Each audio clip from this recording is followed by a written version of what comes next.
This iconic building has been on postcards and on TV long before the Petronas Twin Towers. Yet, for most Malaysians, most of our lives, it has been off access until now. Hey, Kavi here, local tourist guide. The Sultan Abdul Samad Building was completed in 1897 to house the offices of the British colonial government.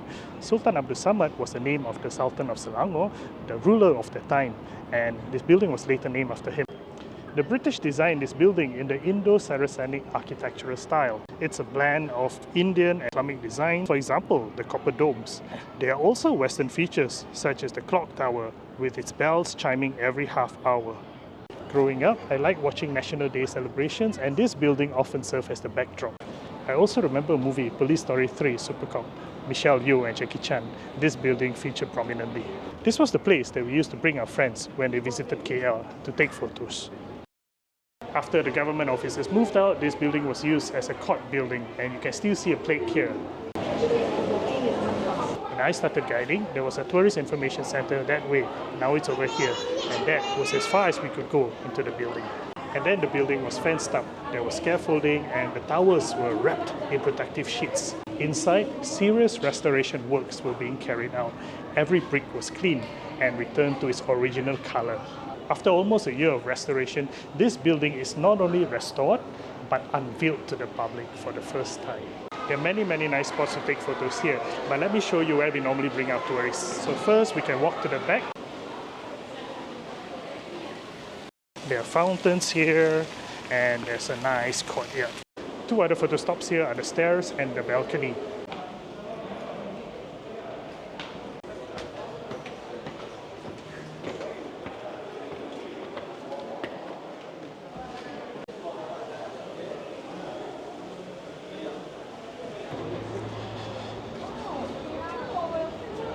This is the balcony under the clock tower. Here you can take pictures with the domes and you get a view of Dataran Merdeka, our Independence Square.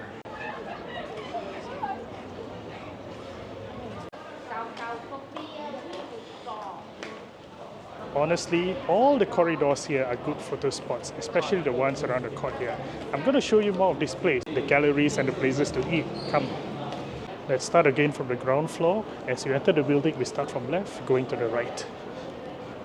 The Royal Selangor Gallery. Here we can learn about the tin mining history of Kuala Lumpur.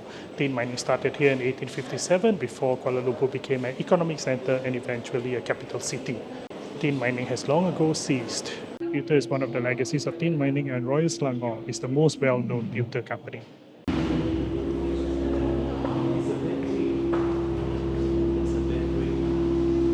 The School of Hard Knocks is a place where you can make your own pewterware.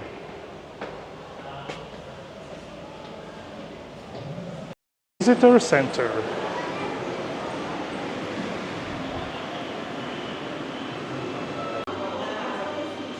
Great place to get your orientation.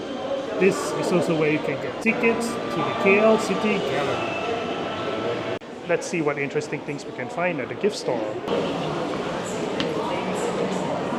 This is what we call kebaya from the Peranakan culture, Chinese-Malay hybrid culture that's been around for a few hundred years. You can actually rent the kebaya. We've got the two Visit Malaysia sun bearers on the kebaya.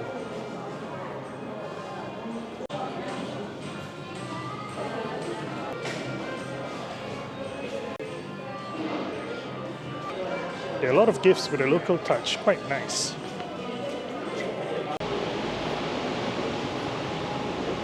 Heritage Room.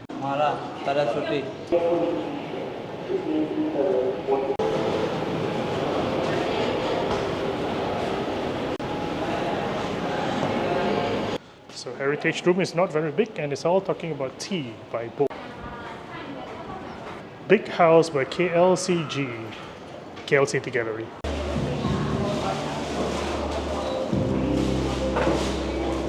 Courthouse Cafe at the back. Fish and chips, chicken chop, burgers, salad bowls. I just look around, okay. Taking the stairs at the back up to the first floor. Harmony Hall. This hall is all about multicultural harmony in Malaysia.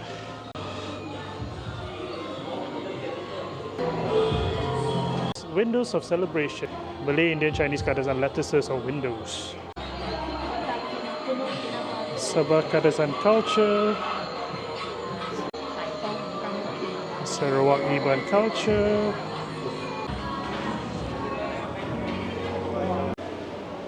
Okay, this time I'm going to start from the right of the building to the left. Gula Chamcha, another cafe.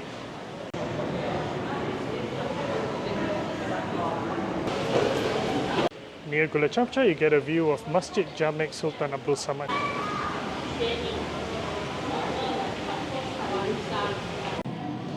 Collector's Corner.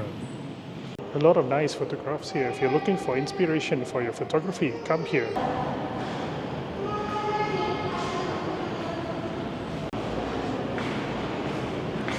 Hikayat chamber, where talking orangutan will tell you about the importance of taking care of nature. Negara to Borneo's islands and coastal mangroves.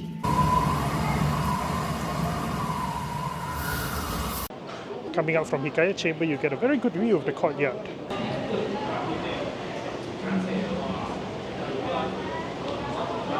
Cow Cow, a local cafe brand. Looks huge.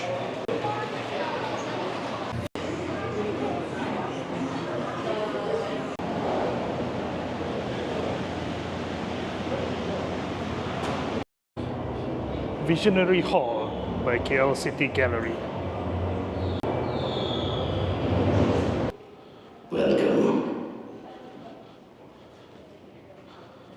An introduction to all the landmarks and the skyline with all the skyscrapers we love.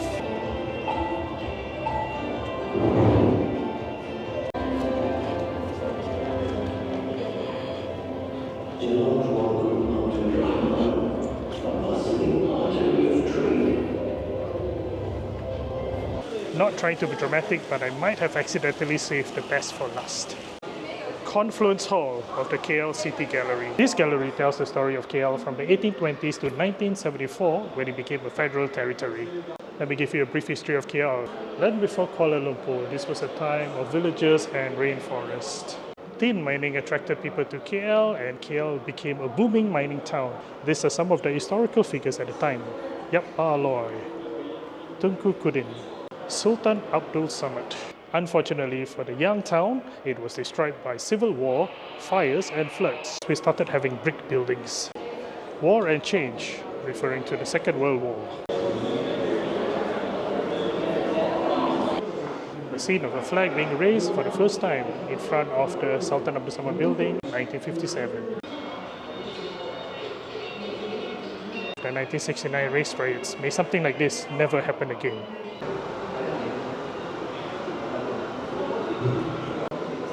This is an interesting view of the building.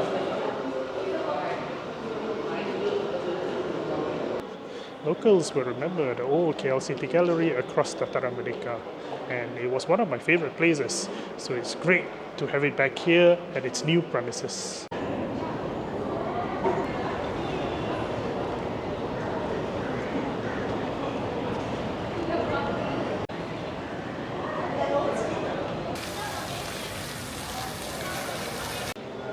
So instead of courts and restricted access, now we have full access to this building. Every city has its special buildings, and for KL, this is definitely one of them. Hope you found this enjoyable and useful. Thank you so much for watching. See you in the next one.